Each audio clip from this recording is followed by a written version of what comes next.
Bonjour à tous. Nous sommes heureux d'être ce matin présents ici dans la maison du Seigneur, n'est-ce pas?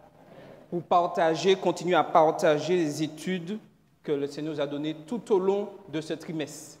C'est vraiment quelque chose d'important de passer du temps à étudier la parole de Dieu. Et nous devons bien comprendre cela en tant qu'adventistes du 7e jour, en tant qu'étudiants de la parole de Dieu.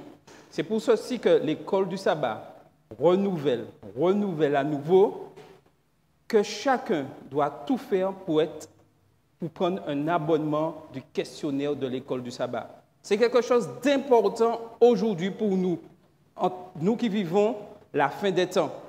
Et le titre de la leçon, supercherie de la fin des temps.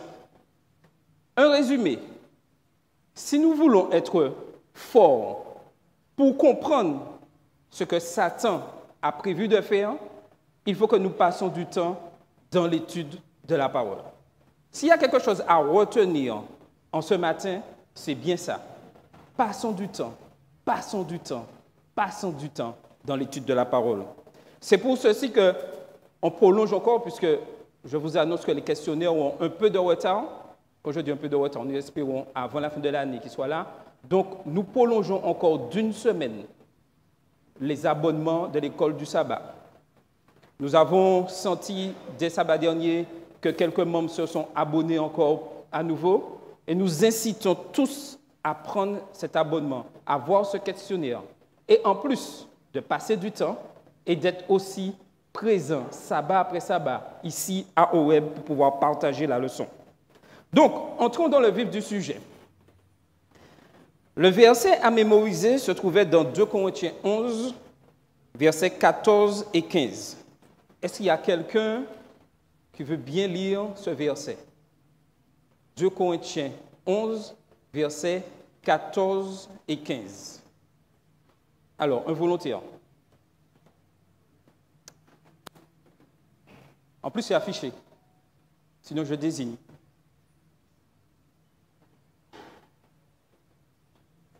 Vas-y.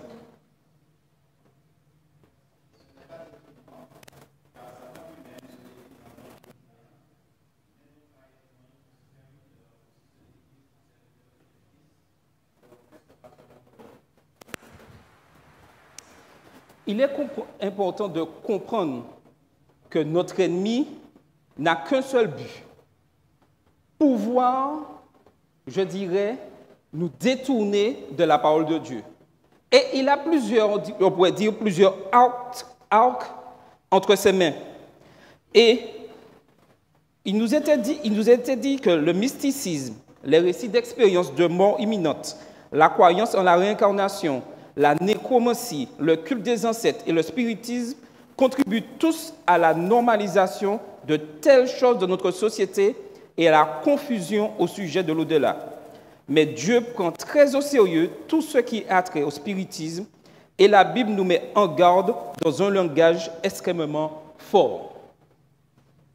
Qui pourrait me dire qu'est-ce que le mysticisme?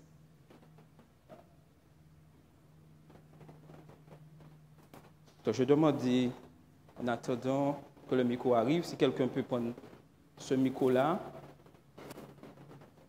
pour emmener Carole Solange.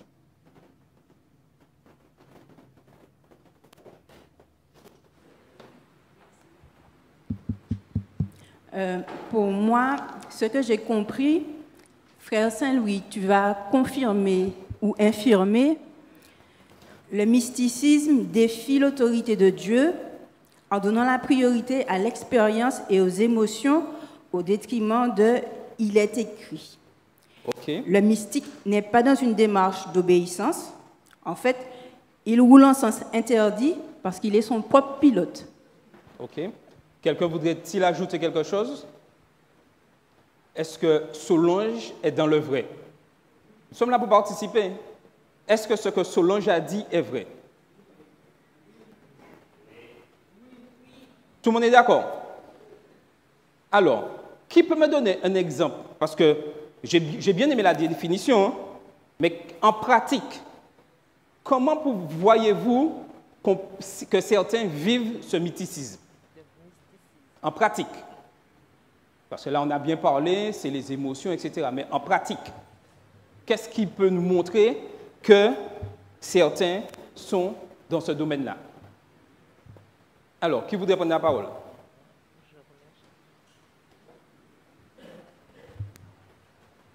Comment certains sont, pensez-vous, accomplissent le mysticisme?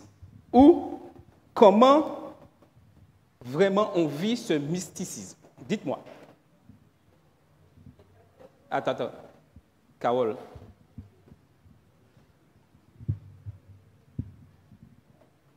Bonjour à tous. Alors, je disais, ça correspond à toutes les croyances qui peuvent être autour de la vie, de la mort. Par exemple, ah oui, il ne faut pas passer sous une échelle. Bon, ou alors il y a un chat noir. J'ai vu un chat noir hier soir, donc il va se passer quelque chose. Ou alors, ah, il ne faut pas casser le verre, ou bien, je ne sais pas, le balai, ceci.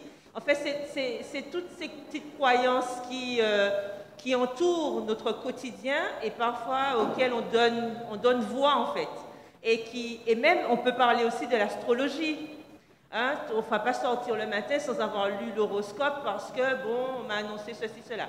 Donc, en fait, ce sont toutes ces petites valeurs auxquelles nous donnons de l'importance et qui, devant Dieu, évidemment, ne valent rien. OK. Il y a Clotéan. Clotéan. Bonjour. J'allais dire que quand tu parles du mysticisme, c'est quelque chose qui n'est pas à la gloire de Dieu, déjà. Hein? Et ce sont des gens qui rentrent dans des dimensions qui n'ont aucun rapport avec la Bible. Et quand ils sont dans ces genres de mouvances, je ne sais pas trop, ils sont dans un délire qui va à l'extrême. Et on regarde bien quand ils sont là-dedans, plus qu'ils font, plus qu'ils ont envie de faire. Et ils pensent toujours comme quoi qu'ils vont acquis quelque chose. Ce n'est pas vrai. Et c'est là que l'ennemi les piège. Ils sont en train de descendre au plus fond. Et après, ce que tu vois, c'est la déchéance. Et ça finit par l'alcool, ça finit par tout. On est dans la rue et puis voilà. C'est ça que l'ennemi cherche à les piéger là-dedans. Okay. Ça, ce n'est pas la gloire de Dieu, ce truc. D'accord. Quelqu'un d'autre voudrait-il ajouter quelque chose? Manuel?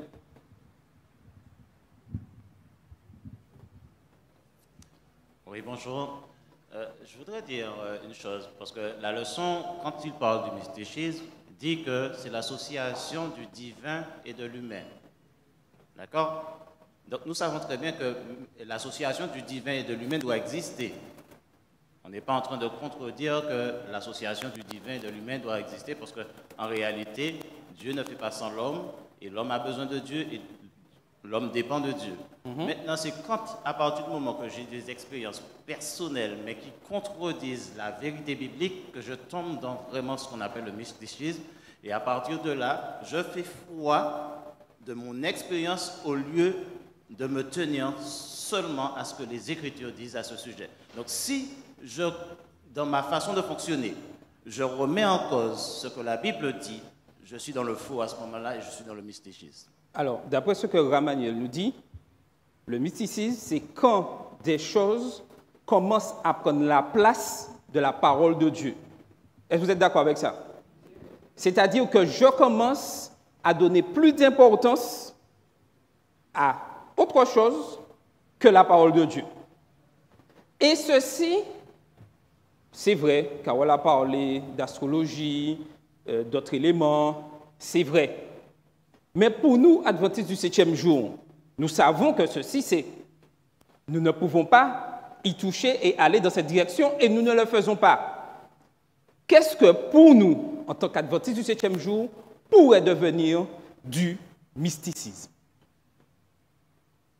Alors, est-ce que quelqu'un a une idée?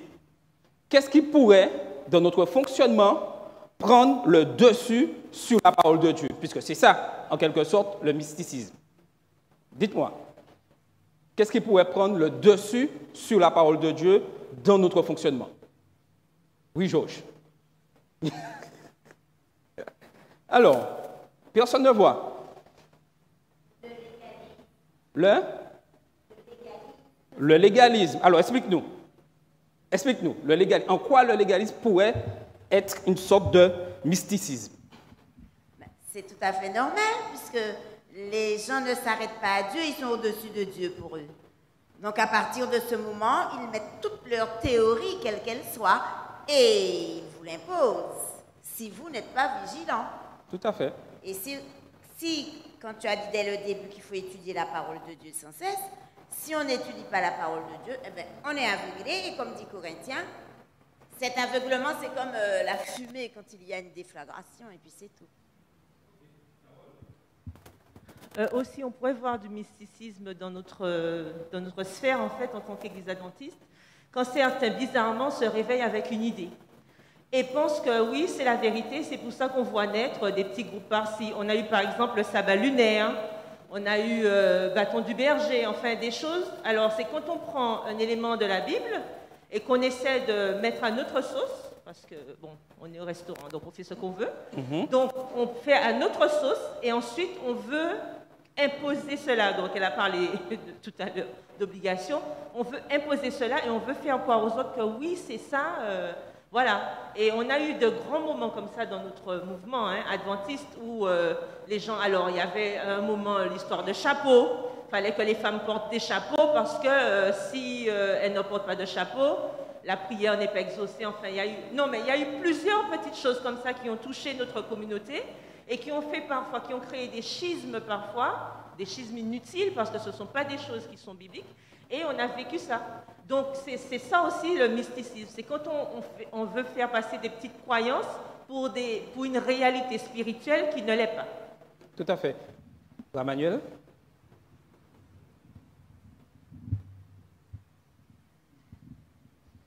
Oui, Charles. Oui, vas-y.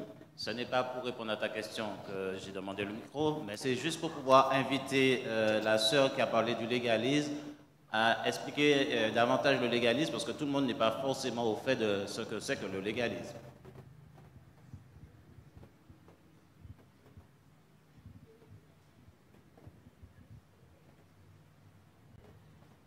Mais le légalisme, je crois que ça a déjà été dit dans toutes les réponses qui ont été données là, c'est simplement, tu as une pensée, tu es obnubilé par cette pensée qui ne coïncide pas avec la parole de Dieu, tu en prends une partie et puis tu fais ta sauce avec.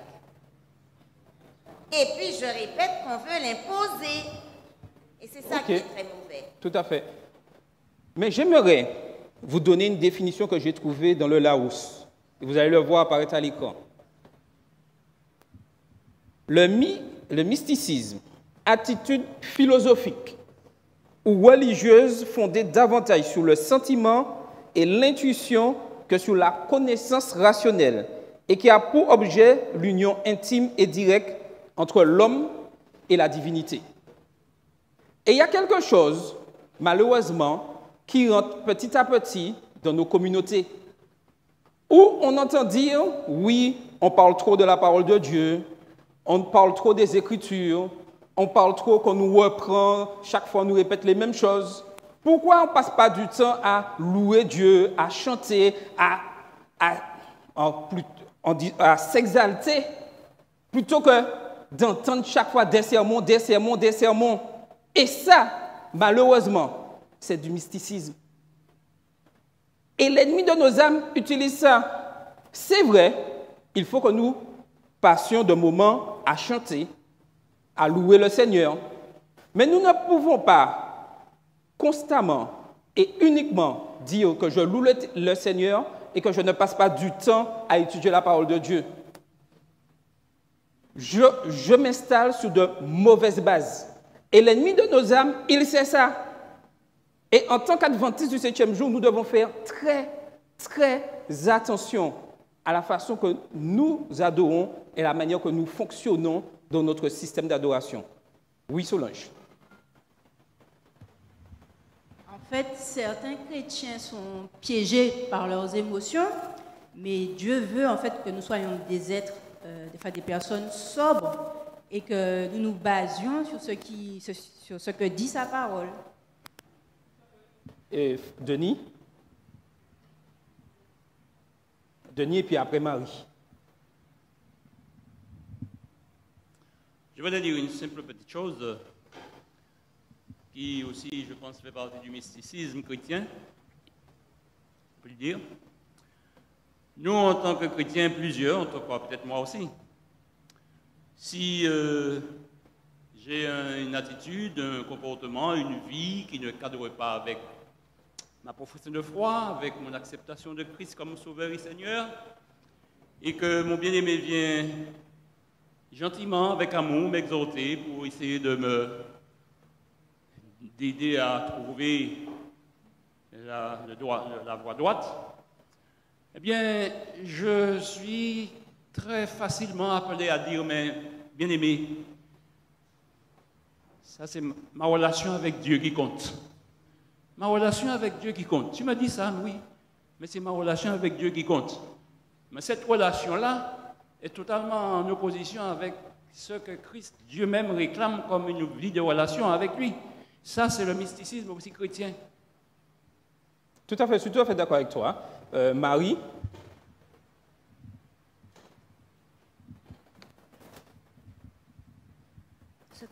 Ce que je vais dire est très simple. Par rapport à ce que Charles, tu as dit, les propos de certains membres qui disent qu'on parle trop, on prêche trop. Il faut savoir que tant que le Christ n'est pas revenu, nous aurons tous les jours, tout le restant de notre vie, à parler du retour du Christ. Et comment? C'est en parlant, en prêchant et en étudiant la parole inspirée de Dieu. Ce n'est pas parce qu'on va passer tout son temps à chanter, à louer Dieu, que nous aurons accompli sa volonté. Accomplir sa volonté, c'est non seulement chanter pour le louer, pour lui rendre gloire, mais aussi passer du temps dans l'étude et propager cet évangile que nous étudions, ne pas la garder pour nous. Donc, tant que le Christ n'est pas revenu, nous aurons à parler de cela, de la parole inspirée. Tout à fait. Et je dirais que la parole de Dieu amène à la louange. Ce n'est pas la louange qui amène à la parole de Dieu. Est-ce que vous voyez la différence? Ce n'est pas plus que je vais louer, je loue, que ça va m'amener à la parole de Dieu, à ce que Dieu dit. C'est dans l'étude de la parole de Dieu, et comme j'aurais compris ce que Dieu dit dans sa parole, que j'irai louer l'Éternel pour le remercier. Oui, Carole.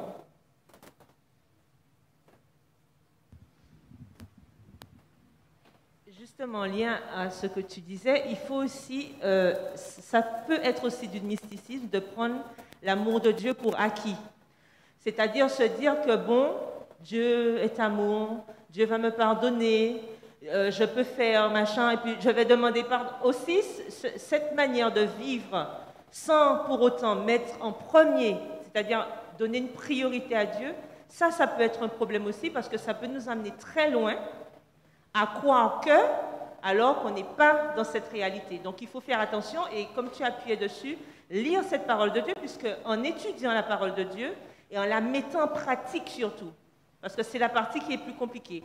On sait lire, mais la pratique, quand je me pose des questions pour faire des choix, qu'est-ce que je mets en avant? Mon sentiment, Dieu va me pardonner, Dieu est amour, ou alors Dieu me dit, attention, comme il avait fait pour Caïn. Il est venu voir Caïn, il lui a dit, attention, tu es sur une mauvaise voie. Caïn a continué, on connaît le reste. Donc ça aussi, ça peut être un problème pour nous en tant que... Tout à fait. Georges. Je ne voulais pas non plus qu'on fasse un procès entre la louange et la lecture, ainsi que l'étude. On n'a jamais fait de procès. Non, simplement de dire que ce que Dieu veut chez l'homme de Dieu, c'est un certain équilibre. Ok? Du 50-50, je veux dire ça simplement. Nous louons, nous prions, nous chantons, mais pas qu'il y ait un qui surpasse l'autre, qu'on dise, bon ben celui-là est plus important que celui-là. Et c'est là où nous pouvons tomber dans le piège. Dieu veut des chrétiens intelligents et équilibrés, et c'est cela que Dieu demande. Et c'est ce que Madeleine disait dans le légalisme. Le légalisme, c'est-à-dire que je vais faire passer la loi au-dessus de l'amour de Dieu. Et dans le questionnaire, il nous était dit quelque chose de très important. Le monde chrétien postmoderne a une forte tendance à minimiser la pertinence des doctrines bibliques. Doctrines bibliques. Les considérant comme des échos fastidieux d'une forme de religion obsolète. Ceux qui pensent que le fait de croire en une doctrine n'a aucune importance tant qu'ils croient en Jésus-Christ sont sur un terrain dangereux. Je ne peux pas me résumer ma vie en tant qu'adventiste du 7e jour en disant c'est ma relation avec Jésus, c'est tout, ça n'intéresse pas les autres. Lorsque je suis enfant de Dieu et que j'ai décidé de suivre Christ, je dois être à sa ressemblance dans tout ce que je fais. Et ceci est encore plus important pour ceux qui dirigent la communauté, pour ceux qui sont responsables d'autres âmes. Pouvoir donner l'exemple dans leur fonctionnement. Mais ce n'est pas parce que je sais ou je vois les responsables faire tout et de travers que je dois me permettre de faire tout de travers et d'ignorer ce que la parole de Dieu dit. Ou même de dire, je me retire de la communauté parce que ça ne va pas dans mon sens ou du sens que j'estime que la parole de Dieu doit aller. Mais quand je sais que c'est Dieu qui dirige son Église et m'a placé ici pour une mission bien spécifique qui est d'annoncer aux autres que Christ revient, personne ne peut me faire perdre ma place au sein de la communauté à part moi-même. Et il y a une phrase que nous devons aussi retirer de notre vocabulaire. Dire que si je quitte l'Église, c'est à cause de X, Y, Z, des choses qu'on m'a faites. Si je quitte l'Église, c'est que j'ai décidé de moi-même de le faire. Car lorsque je devrais rendre compte lors du jugement, je ne pourrais pas dire à Dieu, Ramanuel, si j'ai quitté l'Église, si j'ai lâché ta main. Il va me répondre simplement, je m'occupe de Ramanuel. 3, qu'as-tu fait comme choix? Donc, il est important pour nous de comprendre. Et ça aussi, ça fait partie du mysticisme de faire croire que de nous-mêmes, entre guillemets, je peux être sauvé sans accomplir des œuvres. C'est ma relation avec Dieu. Mais j'ai une image à retransmettre qui est l'image du Christ. Sommes-nous prêts vraiment à refléter cette image dans notre fonctionnement au sein de l'Église? La balle est dans notre camp. Nous pouvons réussir. Le Seigneur nous parle toujours, chaque jour, dans tout ce que nous faisons. On a vu aussi un aspect dans la leçon qui est la vie après la mort. Alors, pour vous, question simple. Y a-t-il une vie après la mort?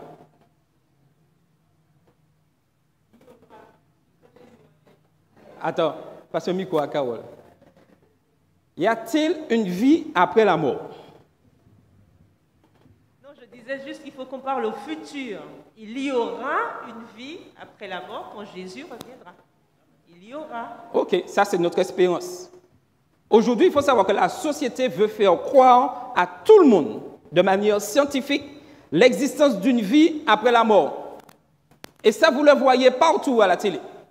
Quel que soit, vous regardez les films, il y a toujours un aspect qui apparaît que, oui, telle personne parle à un être décédé et cet être décédé lui raconte des choses. Et la leçon nous parlait d'une expérience très particulière qui se trouve dans 1 Samuel 28, l'expérience de Saül. Qu'est-ce que Saül a décidé de faire? D'aller consulter quelqu'un, une sorcière en quelque sorte, qui consulte les morts. Le paradoxe, c'est que c'est Saül lui-même qui avait ordonné la mort. Je me suis posé la question, Saül a ordonné cet ordre-là. Normalement, il ne devrait pas y en avoir. Et il y en a quand même. Je n'ai pas compris.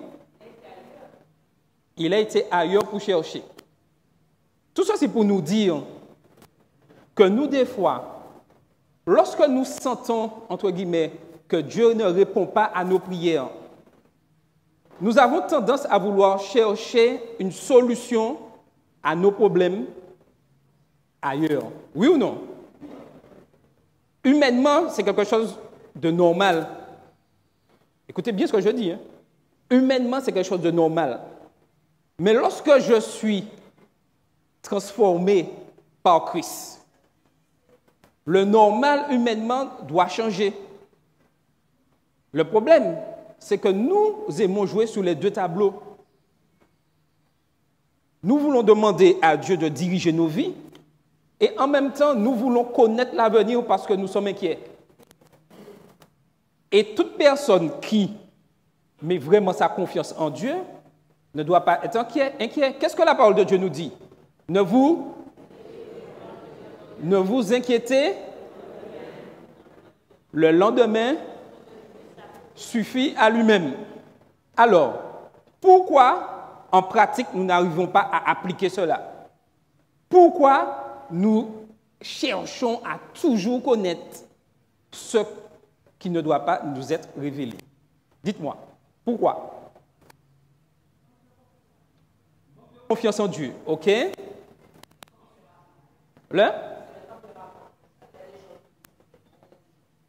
Alors, Aline nous dit que ce tempérament, il y en a qui sont plus aptes, je dirais en résumé, à accepter que c'est Dieu qui dirige pleinement leur vie. Et il y en a qui se posent toujours plein de questions et qui veulent toujours, et ne comprennent pas leur situation. Pourquoi je suis dans cet état-là? Pourquoi le Seigneur ne me répond pas? Ou même, pourquoi le Seigneur répond à un tel et pas à moi? Pasteur Bellefoy. Je ne suis pas sûr que nous soyons là exactement dans l'expérience de mort immédiate. L'expérience de mort immédiate, ce sont des gens qu'on a déclarés morts et qui reviennent à la vie et qui disent qu'ils ont expérimenté certaines choses. L'expérience de Saül est différente. C'est quelqu'un qui va invoquer un mort parce qu'il est en détresse. Et je veux dire que ça peut nous arriver parce que souvent ce que nous voulons, mettre la volonté de Dieu de côté et avoir du résultat tout de suite. Nous voulons du miracle, mais la volonté de Dieu n'est pas ce qui nous intéresse. Donc, nous sommes en danger tout en étant à l'église. Et lorsque nous avons déjà touché à ces choses-là, le diable revient vers nous et nous dit, rappelle-toi que je t'ai aidé. Et maintenant, je peux encore faire des choses pour toi. Donc, invoquer les morts, connaître l'avenir, ça nous préoccupe tous. Mais nous devons savoir qu'il ne faut pas toucher à ces choses-là. Parce que les morts dorment et les morts ne participent pas à la vie des vivants. Donc, c'est nous accrocher à la parole de Dieu et comme ça a été dit, y revenir régulièrement pour que cette parole nous pénètre et nous préserve des pièges de Satan, parce que Satan peut nous charmer aujourd'hui par toutes sortes de théories qui sont dans le courant. Parce que les films en parlent, la télé en parle, le monde autour de nous en parle.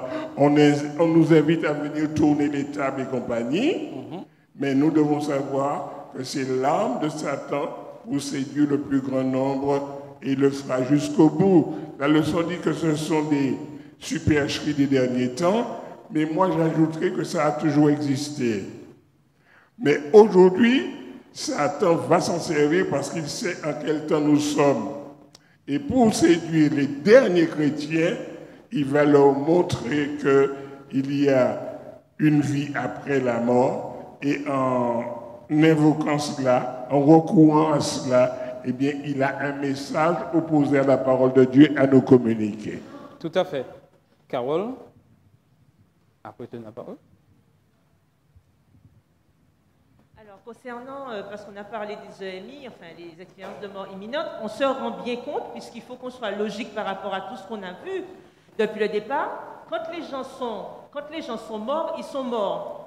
Les expériences de mort imminente, ça veut dire qu'on n'était pas mort. Si je dis j'étais mort, non, ça ne peut pas être, parce que les gens voient des choses et communiquent pendant cette expérience. Ça veut dire que ces personnes, en réalité, ne sont pas mortes, puisqu'on a vu dans la Bible que quand on est mort, les morts ne savent rien. Ils ne participent plus à ce qui existe sous le soleil. Donc, si j'ai cette expérience et que je reviens, donc on connaît en médecine le coma, etc., c'est une autre expérience, mais ça ne veut, c'est pas la mort en fait. Je n'ai pas été morte, puisque si j'étais morte, il n'y aurait rien, ça ne fonctionnerait pas. Donc ça, il faut que ce soit une réalité. Et en ce qui concerne Saül, ce qui est extraordinaire, c'est de voir que c'est un homme qui a connu la parole de Dieu. Et la parole de Dieu nous le dit, quand quelqu'un connaît la vérité et se détourne de Dieu, il est pire que chien qui retourne à son vomi, n'est-ce pas? On se rend compte que quand on se détourne de la parole de Dieu, on fait parfois pire que ceux qui ne connaissent pas la parole de Dieu. Et c'est pour ça qu'il faut faire attention à ne pas tomber dans des pièges, parce que notre impatience nous pousse parfois à faire des choix qui sont irrationnels, des choses qui sont illogiques. C'est-à-dire que si, dans la période où on était justement très fort avec Dieu, etc., on n'aurait jamais fait ça. On aurait trouvé ça tellement stupide. Mais en réalité, quand on quitte Dieu, on laisse Dieu derrière parce qu'on est impatient, on fait parfois des choses, on croit que c'est Dieu qui répond, alors que non. Et c'est ce qui est arrivé à Saül, en fait. Il ne s'est même pas rendu compte que, mais attends, mais c'est moi qui avais interdit ce genre de choses dans le peuple. Et aujourd'hui, je suis en train de commettre ce que j'ai reproché à l'autre hier. Ce n'est pas logique. Ok. Il y a Emmanuel. Bonjour. Alors, pour rebondir sur ce que tu demandais, la notion de toujours vouloir savoir l'avenir, connaître l'avenir, je pense que c'est un héritage du péché tout simplement, parce qu'il ne faut pas oublier que lors du péché originel, il a été proposé à l'homme d'avoir les yeux ouverts, d'avoir des caractéristiques divines. Donc je pense que ça découle aussi de ça. Tout à fait, et tu as tout à fait raison. Vous ne mourrez point. C'est ce que Satan avait dit. Une question. Les gens qui vivent, qui parlent de imminent, des gens qui voient les morts, est-ce qu'ils voient réellement quelque chose? Attention, hein, écoutez bien ce que je vais poser la question. Est-ce que ces personnes voient réellement quelque chose? Alors, je vais vous dire quelque chose. Hein. Les personnes qui vous disent vie imminente, retour, qui voient des choses, ils voient bien quelque chose réellement. Ce n'est pas quelque chose d'imaginaire, c'est quelque chose de bien réel. Lorsque on voit dans la Bible Saül à la sorcière, Saül a vu quelque chose de réel, oui ou non? Il a vu quelque chose, oui. Ce n'était pas la réalité. C'était des anges déchus, des gens des ténèbres, qui apparaissent. Satan à ce pouvoir-là. Ce que je veux dire, lorsque quelqu'un vous dit ça, il ne faut pas dire non, ce que tu as vu, ce n'est pas vrai. Ce que la personne a vu est vrai, est réel à la vue de ses yeux. Mais, ce sont des illusions faites par Satan. Est-ce que vous voyez la différence quand je dis ça? Tout ceci pour nous mettre en garde que notre ennemi est très fort et peut faire apparaître n'importe quoi, n'importe qui et à n'importe quel moment. Et si je ne suis pas approfondi dans la parole de Dieu, je ne pourrais pas discerner, dire si ça vient de Dieu ou si ça devient de Satan. Parce que Satan n'a qu'un seul objectif, nous détourner de la parole de Dieu. C'est dit, puis après, Pasteur Bellefoy. Oui, donc moi je pense que c'est la peur, car l'ennemi, en fait, il attaque quand on se sent seul. Et l'angoisse, et c'est justement, c'est là il faut faire face et montrer vraiment qu'on a la foi en Dieu pour ne pas abandonner. Car l'ennemi, ben, c'est ce qu'il attend. Et c'est vrai ce que tu dis. Le plus souvent, c'est là le plus difficile à faire. C'est vrai. Amen pour Pasteur Bellefoy, je réponds à Teddy. C'est vrai. Remarquez bien, c'est lorsque vous êtes en détresse, angoissé, que l'ennemi vient encore plus nous attaquer. Pasteur Bellefoy. Il ne faut pas oublier que le texte clé de la leçon dit « Satan se déguise ». Satan peut prendre la forme qui va nous parler. Si nous avons un parent décédé mort ou une personne illustre, des gens remontent à l'Égypte ancienne pour invoquer les pharaons et compagnie. Mais Satan utilisera ces personnes décédées pour s'adresser à nous.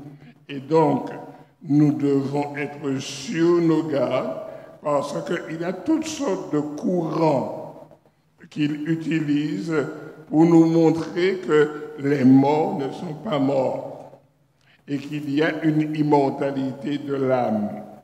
D'accord? Donc, lorsque nous sommes, tu viens de le dire, lorsque nous sommes en difficulté, faisons attention, le diable a des propositions à nous faire si nous avons donné le dos à Dieu. Le problème de Saül, c'est que Dieu ne lui répondait pas. Oui. Et il devait savoir pourquoi Dieu ne lui répondait pas.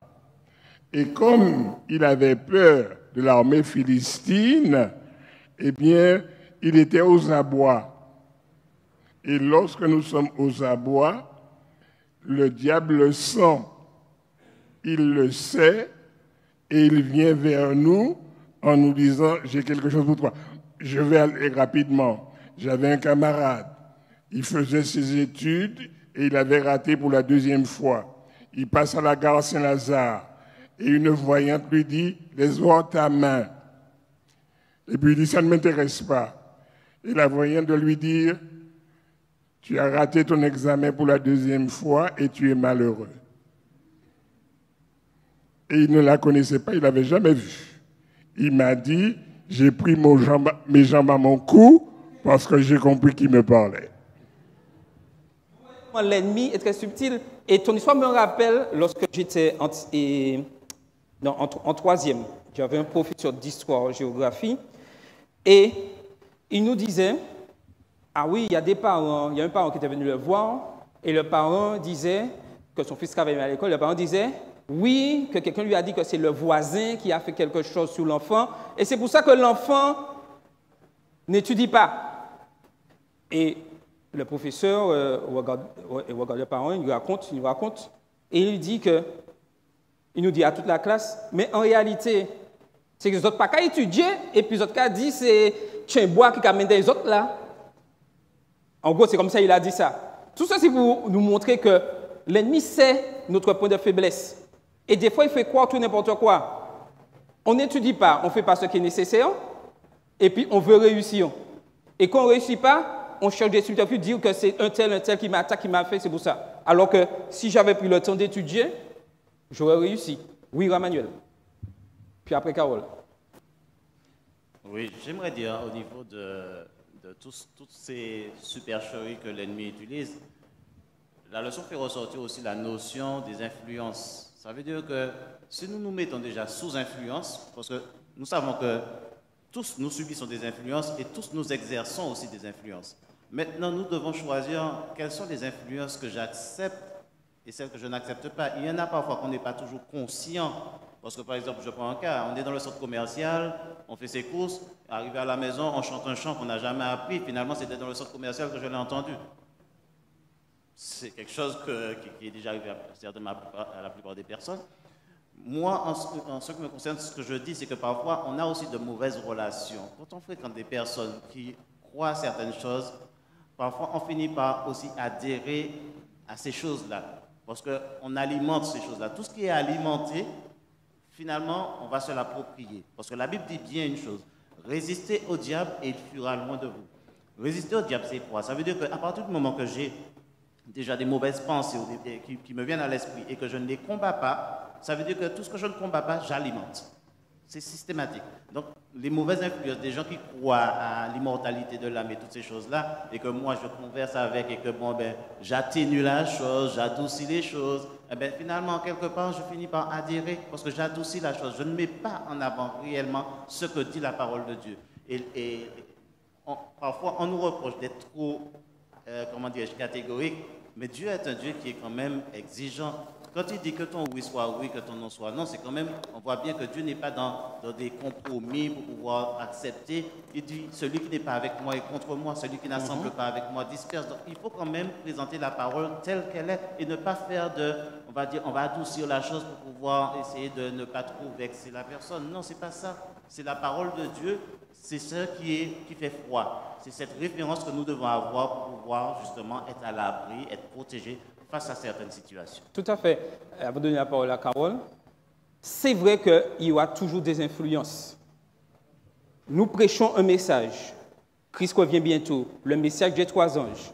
Se baser sur la Bible. Mais nous savons que notre ennemi ne chôme pas et travaille constamment. Le même message est prêché dans le monde entier, de la même manière. Mais les attaques de l'ennemi sont, je dirais, multiples. Vous allez en Afrique, vous présentez l'Évangile, nous savons le passé, les ancêtres, comment ils considèrent les ancêtres. Et vous leur présentez le message. Ils vont accepter, mais ils sont continuellement attaqués sous ces principes-là. Et des fois, on dit, mais pourquoi ils chutent? Nous, parce que nous n'avons pas été influencés par ceci. D'autres sont influencés par d'autres choses. Mais le message, ce n'est pas parce qu'il y a plusieurs attaques et qu'il y a plusieurs cultures que le message s'adapte à la culture. Le message reste toujours le même. Et nous devons tout faire pour rester accrochés à la parole de Dieu. Je voulais surtout marquer cette petite ironie. Je ne sais pas si on a vu pendant la semaine l'ironie dans l'histoire de Saül. Parce que, et c'est là aussi qu'on voit la puissance de Dieu à travers cette histoire, parce que même quand Saül a voulu contrecarrer ce que Dieu avait dit, la chose qui lui est apparue, lui a dit la même chose que ce que Samuel lui avait dit de son vivant. Et en fait, quand il a fini sa visite, il a eu plus peur que lorsque Samuel lui avait annoncé la mauvaise nouvelle, parce qu'on lui annonçait déjà que tu vas mourir demain, etc. Donc on voit que même Satan, dans sa bêtise, est soumis à la volonté de Dieu. C'est ce qui devait arriver et c'est ce qui arriva. Et c'est ce qui nous montre qu'il ne faut pas oublier que le malin, oui, il est malin, comme j'aime à le dire, mais il reste une créature de Dieu, tout comme nous, soumis à la volonté de Dieu. Ça veut dire qu'il ne peut rien faire si Dieu ne l'a décidé. Donc lorsque nous pensons que nous faisons des choses qui vont à l'encontre de la volonté de Dieu, n'oublions pas que Dieu reste le maître et que les choses se feront toujours selon la volonté de Dieu, que ce soit dans un sens ou dans l'autre. Donc autant faire le bon choix qui nous permette d'aller de l'avant avec notre Dieu. Alors maintenant, on a vu dans la leçon, il y a tous ces éléments, connaissons, nous savons exactement. Mais Dieu ne nous a pas laissés seuls, il ne nous a pas laissés impuissants. Et maintenant, nous allons entrer, s'il y a quelque chose à retenir, oubliez toute histoire de mort imminente. S'il y a quelque chose à retenir maintenant, c'est ce qui nous est dit dans Éphésiens 6, verset 11. Revêtez-vous de la pleine armure de Dieu afin de pouvoir résister aux ruses du diable. C'est la seule solution pour faire face, je dirais, à la tromperie. Comment se défendre contre la tromperie? Qu'est-ce que Dieu nous a donné? Des armes. Et on va prendre dans l'ordre ces armes. Et j'aimerais qu'on puisse bien retenir. En premier, c'est la ceinture. La ceinture de quoi? La ceinture de vérité. Ça veut dire quoi, la ceinture de vérité? Ça veut dire quoi? La parole de Dieu. Nous devons nous accrocher à la vérité et écarter ce qui la contredit. Sommes-nous prêts à relever ce défi? Nous attacher à la vérité et à rejeter tout ce qui contredit la vérité. Et pour le faire, il est important que nous puissions passer du temps dans l'étude de la parole de Dieu.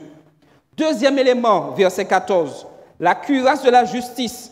Nous devons nous couvrir de la justice du Christ et non de la nôtre. Ça veut dire quoi ça? Se couvrir pour ma justice n'est pas bonne? Il y a un problème avec ma justice? C'est quoi le problème? Attends, Nicolas, passe. Ramanuel. Ah, je vais te m'en souiller. Oui, mais j'ai accepté Christ en moi. Je peux faire confiance à ma justice maintenant. Oui ou non? La Bible déclare que la justice de l'homme est un vêtement souillé. Donc on ne peut pas se justifier soi-même, il faut passer par la grâce. Oui, mais tu n'as pas répondu à ma question. Une fois que j'ai pris la justice de Christ, la robe de Christ, mon enveloppe, ça devient ma justice, oui ou non? Si vraiment elle demeure le vêtement de Christ, parce que je ne peux pas dire que j'ai revêtu Christ et je continue avec les armes qui sont charnelles. les comportements qui sont liés à la chair, parce que Dieu me demande, pour pouvoir vraiment revêtir Christ, de me dépouiller de ma nature charnelle. Donc si, à travers ce que je fais, j'ai quand même les attitudes de la chair, c'est que je n'ai pas réellement revêtu Christ.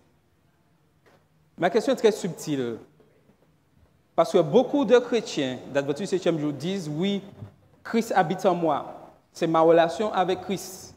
Mais c'est toujours moi qui prends les décisions. Oui.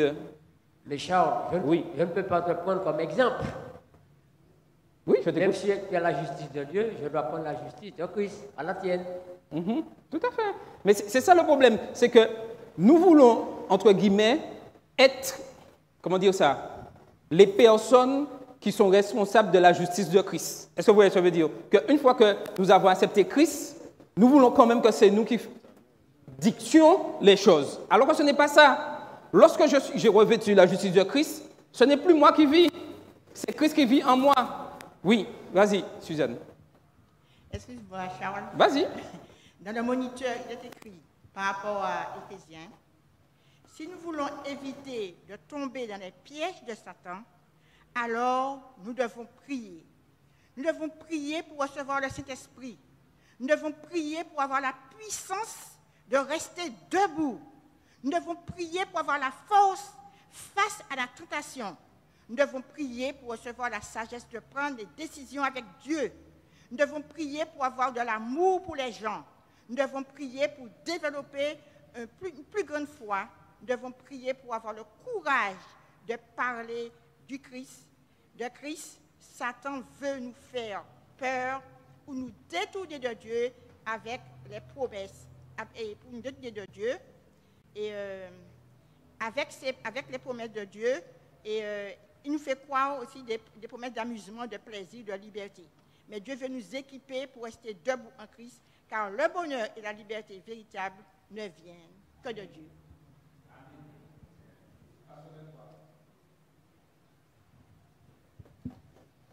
Je voulais dire quelque chose d'un peu général. Quand j'entends les différentes interventions concernant la leçon, je dirais que ce qu'il faut retenir, c'est que nous vivons dans un monde qui n'est pas neutre. Nous ne savons pas qui nous côtoyons. Nous ne savons pas qui il invoque. Et nous ne pouvons pas nous permettre de rester entre deux chaises. Ou bien nous sommes à Christ, et si nous ne sommes pas à Christ, nous appartenons à l'ennemi, et il dispose d'armes puissantes pour nous faire tomber, pour nous faire chuter. C'est ça son objectif de la fin des temps. Notre monde, plus que jamais, n'est pas neutre, et nous devons être attentifs pour ne pas sortir sans notre équipement de notre maison. Il est fini. Je donne la parole après. Il le sait. Il est condamné. Et il souhaite avoir le maximum de personnes avec lui. Mais rapidement, pour revenir sur le point que Suzanne a parlé au niveau de la prière, il est important qu'avant d'arriver à la prière, que nous ayons la cuirasse de la justice, les chaussures de l'Évangile. Beaucoup d'entre nous manquent de justice. L'Évangile ne remplit pas leur vie. Nous sommes dans le temps où prévaudra une tribulation telle que le monde n'en a jamais connue. Malheur aux habitants de la terre et de la mer, car le diable est descendu vers vous avec une grande fureur, sachant qu'il n'a qu'un temps très court. Mais Dieu a fixé des limites à Satan, des limites qu'il ne pourra jamais franchir. Sachons prendre la bonne décision. Revêtez-vous de la pleine armure de Dieu afin de pouvoir résister aux ruses du diable, casque du salut, l'épée de l'esprit et par-dessus tout, la prière.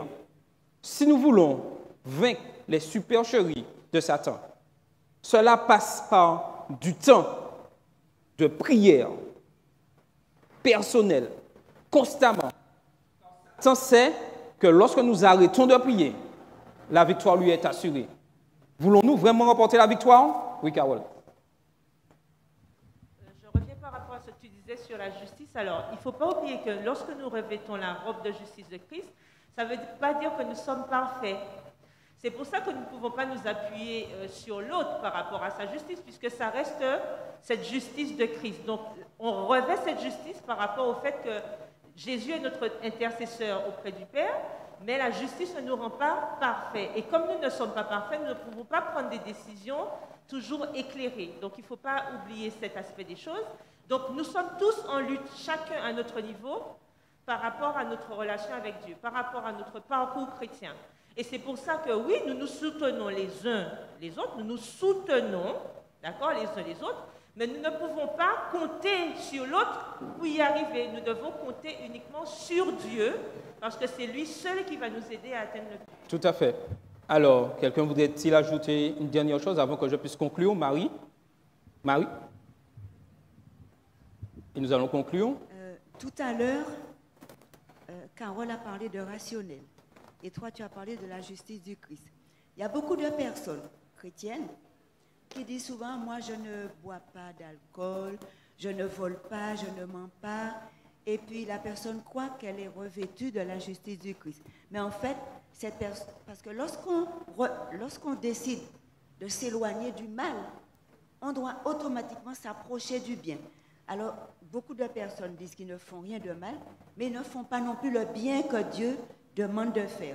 Cela veut dire que ces personnes ne sont pas revêtues de l'évangile, donc ils ne peuvent pas avoir la justice du Christ. Ils n'ont que leur propre justice, qui est un vêtement, comme a dit Ramanuel, un vêtement souillé. Donc, approchons-nous de Dieu, comme tu as dit, le temps passé à la prière et à l'étude de la parole de Dieu, et c'est ainsi que les choses iront bien pour nous, avec la grâce de Dieu. Donc, je vais vous laisser avec cette conclusion, parce que notre temps est arrivé à la fin. Paul dit aux croyants de revêtir l'armure de Dieu. Éphésiens 6, verset 11. Paul utilise le style des discours de combat de l'Ancien Testament afin d'inspirer et de motiver chacun d'entre nous à avoir confiance en Dieu. Mais Paul précise quelque chose de particulier, que le but de l'armure complète, je précise bien, le but de l'armure complète, ce n'est pas je prends un élément, je garde, je rejette un autre élément, est de pouvoir tenir ferme contre les ruses du diable. Le mot pour ruse est méthodia. Il n'est utilisé qu'une fois de plus dans le Nouveau Testament, dans Éphésiens, afin que nous ne soyons plus des enfants flottants et emportés à tout vent de doctrine, par la tromperie des hommes, par leur ruse. Méthodia, dans les moyens de séduction. Paul utilise souvent le mot se tenir ferme dans ses livres, Romains, Corinthiens, Philippiens, Thessaloniciens, et appelle chacun d'entre nous à raffermir leur foi. Paul utilise constamment tenir ferme, tenir ferme, tenons ferme, ne lâchons pas. Il répète à maintes reprises afin de souligner qu'ils doivent se tenir ferme en Christ. Oui, notre objectif est d'obtenir cette vie éternelle. Nous avons une espérance. Nous devons la vivre pleinement et cela doit se voir aux yeux du monde entier. Ne faisons pas de compromis avec le monde. Marchons dans la voie que Dieu nous a donnée. Ne dévions pas. Restons fidèles à sa parole et la réussite sera au bout. Et je vous laisse avec ceci. Priez en tout temps par l'Esprit avec toutes sortes de prières et de supplications. Pour ce faire, restez éveillés et consacrez-vous toujours assidûment à supplier pour chacun de suivre Christ. Amen. Que le Seigneur vous bénisse.